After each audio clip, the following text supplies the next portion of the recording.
Hey everybody, I'm on the Pennsylvania side of the Delaware River at Washington's Crossing Historic Park to learn about the Battle of Trenton. Emanuel Lewitz's Washington Crossing the Delaware painting is one of the most iconic images in American history. Yet the truth behind this legendary depiction is way more dramatic than you might think.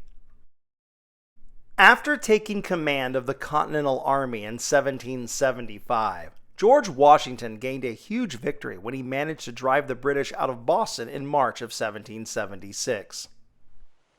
Yet, victory soon turned to disaster when in August, William Howe and 20,000 British and German Hessian soldiers defeated the Continentals at the Battle of Long Island and took New York City. A series of smaller defeats followed, and by late December, what was left of the Continental Army was in full retreat south towards the American capital at Philadelphia.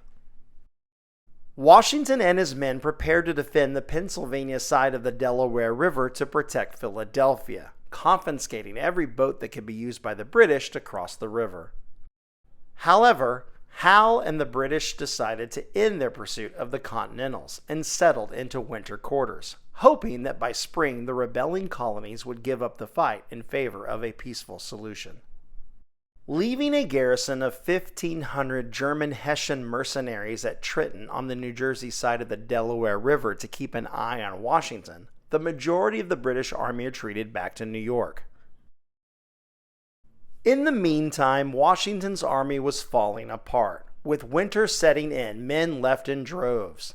Poorly supplied and with his army's morale at an all-time low, Washington knew he needed some meaningful victory to keep the revolution alive. An attack on the Hessians at Trenton would do the trick.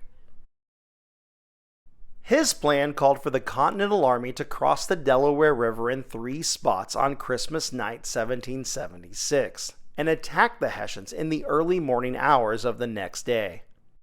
At Washington's Crossing Historic Park, you can see the key to this attack, the Durham boat. Designed to carry cargo along the river, these flat-bottom boats could carry up to 50 standing men across the river.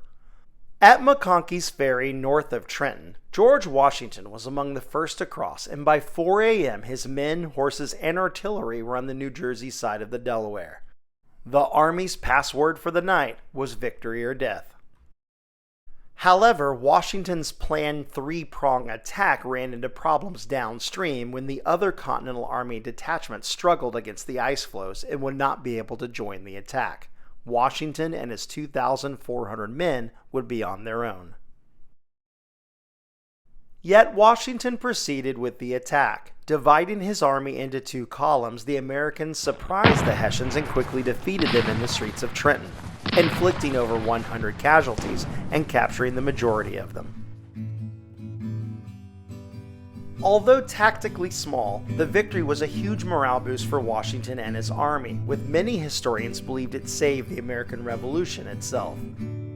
It not only proved that the Continental Army was capable of carrying on the fight, but inspired thousands to enlist for the cause.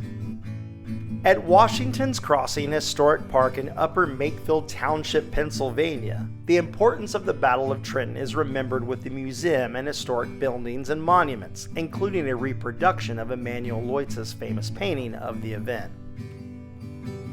Although iconic, the painting has several historical inaccuracies, including Washington's men holding an American flag that didn't exist at the time. Regardless, Washington's daring crossing of the Delaware and the Battle of Trenton, and its iconic portrayal in art, remain timeless testaments to the courage and determination of the Continental Army. So come learn about the Battle of Trenton at Washington Crossing Historic Park. It's one of the best places in America.